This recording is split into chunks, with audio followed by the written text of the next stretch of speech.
Hello again, everybody. It's Brian Allee-Walsh with NewOrleans.com. It's Wednesday, the calm before the storm, so to speak.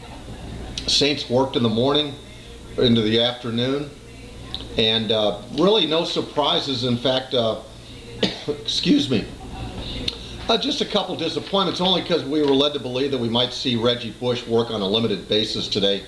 He did not.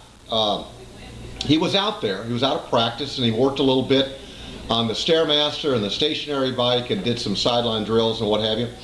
But he did not participate in practice, at least according to the official participation report that the Saints issued to us. But just a real brief thing. Reggie Bush did not, Jabari Greer did not, Tracy Porter didn't, and neither did Pierre Thomas. So those four guys did not work today, according to the official participation report. And center Jonathan Goodwin had a groin injury and did not participate as well. Scott Shanley, linebacker, worked on a limited basis with a hammy.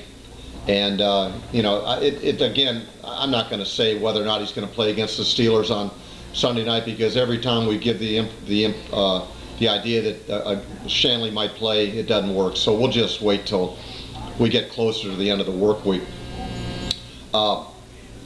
The one situation that I think from an injury standpoint, that if Reggie Bush does come back, which Saints, all of his teammates are hopeful that he will, Pierre Thomas doesn't look like. I would say Pierre's not going to be a show for Sunday night's game against the Steelers. So Reggie Bush, it's our understanding, Reggie of the previous injured probably has the best chance. So we'll wait to see what happens to him. But as we tried to explain why the Saints have stumbled to a 4-3 start here, and I say stumbled because two of the losses are to teams that they should have beaten, Arizona and, of course, Cleveland. You don't have to look any farther than turnovers, which lead to a bunch of other different categories. Through 7 games last year, the Saints were 7-0. A remarkable 7-0, and the city was abuzz. Their turnover ratio, takeaway, giveaway ratio was +6. That means that they had 6 more turnovers than they had giveaways. Today, after 7 games, it's a -5, a difference of 11 in the turnover breakdown. I asked Drew Brees what was the one statistic from an offensive standpoint, from a team standpoint, that meant the difference to him and why they're 4-3 and not 7-0 again. And he said turnovers.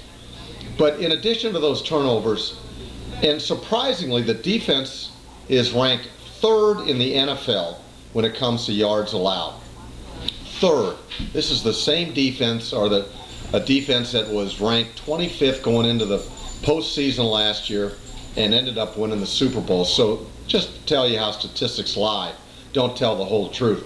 But last year at this time, through 7 games, the return unit, mostly defensive unit, had returned 6 turnovers for touchdowns. 6. This year, no points have been generated by the return units, both kick, punt, or defensive return units. None.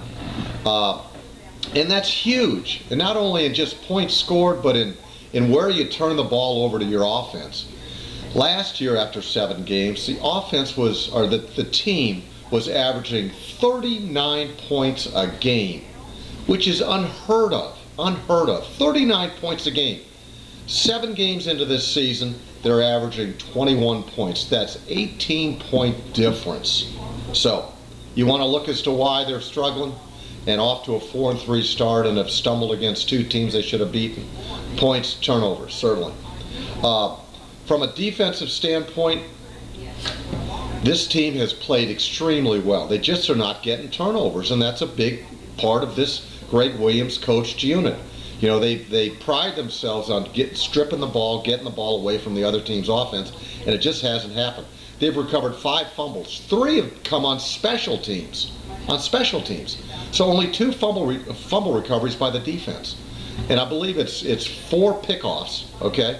That's it, 4 interceptions. So, that's why they are where they are. That's why they are a 4-3 team right now. They're not scoring, and they're not turning the ball over, and they're not preventing teams from being in positions to score. So look no farther than those numbers, my friends. So for Brian Allee-Walsh from NewOrleans.com, aloha everyone.